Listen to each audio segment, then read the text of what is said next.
Amahoro y'Imana kuri wowe. Imana ishimwe ubwo ikomeje kurinda ubugingo bwawe. Uyu munsi ni kuwa gatandatu, ni tariki ya 18 Werurwe 2023.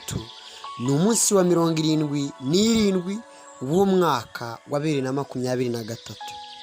Umva intambwe nshya Imana igiye kuguteza. Imana iravuze ngo kuko yagutoranyije igiye gusuka umwuka wayo bundi bushya kuri wowe. Igitabo cya mbere cya Samweli igice cya 16 umurongo wa 13. Samweli ahera ko yenda ihembe ry'amavuta ayamusukiraho imbere y'abakuru be, uhereye ubwo umwuka w'Uwiteka akajyaza kuri Dawidi cyane. Nuko Samweli arahaguruka asubirira.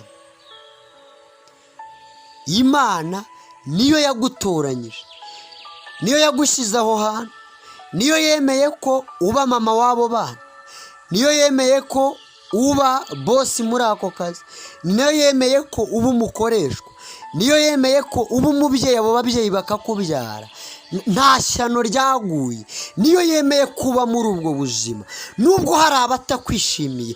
Ariko Imana irabizi ko wowe ubwawe utabyishoboza, ariko umwuka wayo agiye kukumanukiraho bundi bushya.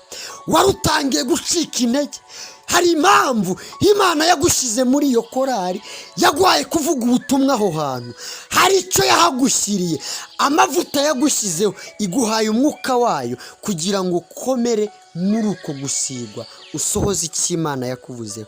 Kandi umugisha wawe uraza kuwubona uhishurwa imbere yawe, kubera umwuka w'Imana ugiye kujya kuzaho cyane bundi bushya. Mana urakoze ku bwa mwene data. Reka umwuka wawe amuzeho cyane mu bicuku bya nijoro, arimo akora, cyagiye aba yagize agahinda kenshi, cyagiye yumva yihebye, cyagiye yabuze umugira inama, cyagiye yumva yabuze icyo yakora n'icyo yareka. Yakire inama zivuye ku mwuka wawe wera, ni mu izina rya Yesu Kristo